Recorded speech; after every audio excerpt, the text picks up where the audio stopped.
I became an actor. And the film never happened, but he did this big interview as to how I would be this big star. And other people came to sign me on, and I just learned everything on set. And I was extremely lucky. I worked with good directors. My first film did very well. My second film did exceptionally well. So I just became an actor. And by accident. Once you went on to become an actor, you've really been kind of praised for changing the expectations of what a Hindi heroine can be in film. Can you tell us a little bit about how that process was for you, and just give us some tips and inspiration on how that process was for you, changing expectations of what women are like on film? Well, I don't think I would try to intellectualize anything, and I thought about it so seriously. I was just doing things that suited me. I was never the hot chick. I was never the sex symbol. I was actually very tomboyish, and so for me, I found it really difficult to be the damsel in distress all the time. I would rather be the person who fought the distress, right? So instead of focusing on roles that, I never really got those really pretty roles anyway, but I wanted to do roles that were more women of substance, that, no human being is one-dimensional, no woman is one-dimensional, but it's very easy to cast a woman as the object of desire, or somebody who's like, help me, please. And Indian cinema went through this whole the 50s, the 60s were very rich for roles for women, but then the 70s and the 80s became completely male-centered, where the hero was saving the woman, and she was always, she didn't really have a brain to think for herself. She was always being rescued.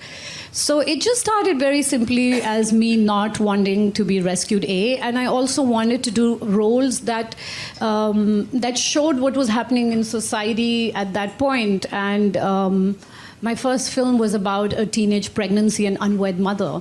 And we are a country of now, I think, 1.25 or I don't know, billion people, and yet it was difficult for us to discuss sex. So that film was a way of going out there and saying, okay, there are so many issues. It was an issue-based film, so there are so many things that you want to talk about, and you can do it through a film medium as opposed to just being the glamour woman out there. So it started off actually very simply, and then I was really lucky. I got some really good roles. And of course, I had to work hard at them, but I was also lucky that I never really got the just stand there and look pretty role. So I was lucky. That's awesome. And do you also feel like because you were given those roles, and because for the past couple of years, you've been pretty vocal about violence against women and gender biases, can you tell me a little bit about what it was that kind of gave you that voice and allowed you to be so vocal about issues like that, which are often shied away from? Well, I don't think it's particularly me, but I think in general, if you try to go out of the prescribed role for you in life, people usually question it.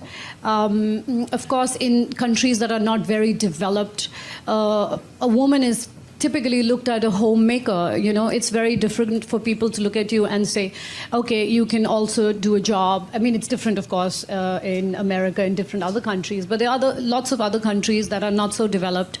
And for them, it's easier to look at a woman and say, okay, she is in the home, she should be married, she should have kids, and that's her role in life. Anything beyond that, when you try to step out, you get questioned. For example, me being in cricket, it doesn't matter if I work 18-hour days. It doesn't matter if I've been in the business for 9 or 10 years. I still, when I go out there, a lot of questions I have to deal with are, oh, your hair looks really great today. That's a really nice dress. What about your makeup? So sometimes it's a little exasperating, because you're like, after all these years, you still want to ask me those questions. And it's not me in particular. I think every woman goes through that. But it's changing, and I was the first woman in cricket in India, and now there's so many more women being involved.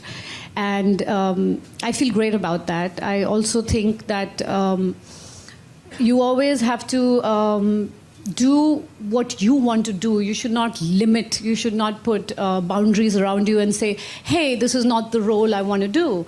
It's like, because it doesn't suit me. It's okay to be a square in a hole, or, whatever the terminology is, sorry. Square in a round hole. In a round hole, or whatever it is, sorry. But it's okay. As long as you can follow your heart, it's okay, it's okay if people criticize you, as long as you know what you want to do. And people come around eventually. It might not be the easiest thing to do it in the beginning, but people do come around. And you've also been pretty vocal about human trafficking, specifically amongst girls. What do you believe, if anything, there could be done to improve that and to bring awareness to that and help that issue? Well, I would like to rewind and go to a time when, very early in my life, I saw my maid. I had this maid who was really sweet and awesome. But she used to be the one who used to work, and her husband was an alcoholic and he wouldn't work. But every time she got her pay, he would come and beat her and take the money so that he could go drink. And we tried to go to the cops, and we tried to help her out. And the first thing everybody told us is, hey, don't get involved. It's none of your business. It's something personal between them. Don't get involved. So that was something that really kind of shook me up, where I felt none of us really want to get involved unless it directly involves us, unless something happens to us, and then we feel really victimized and we feel, why isn't anybody else trying to get involved? So I think when I got famous, I felt I had a voice, and it was important to use this voice and to be involved. And I saw some kids, and I saw some people who were rescued from human trafficking. And it really broke my heart, because usually you think, okay, they were like 8-year-old girls, 10-year-old boys, and they didn't have a voice. Nobody cared. It never really mattered to them to see what's going to happen. So it started off with that, and I think it doesn't matter if you can make it matters if you can make a difference to one person, as long as you can make a difference. So it started with that, and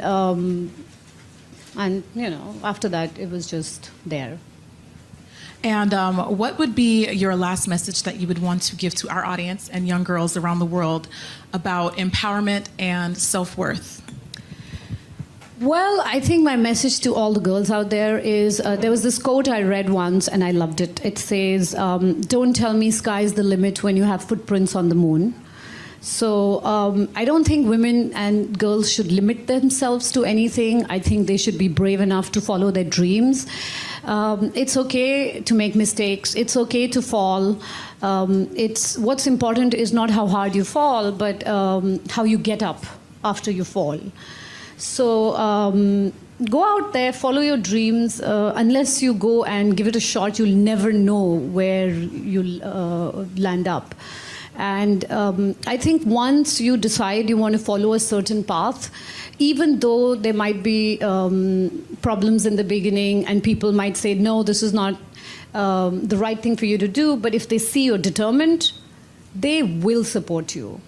And I think that's it. You just go follow your dreams and be who you want to be. Especially now, it's 2016, Now of all times is the perfect time. Yes. Yeah, I agree. And one last thing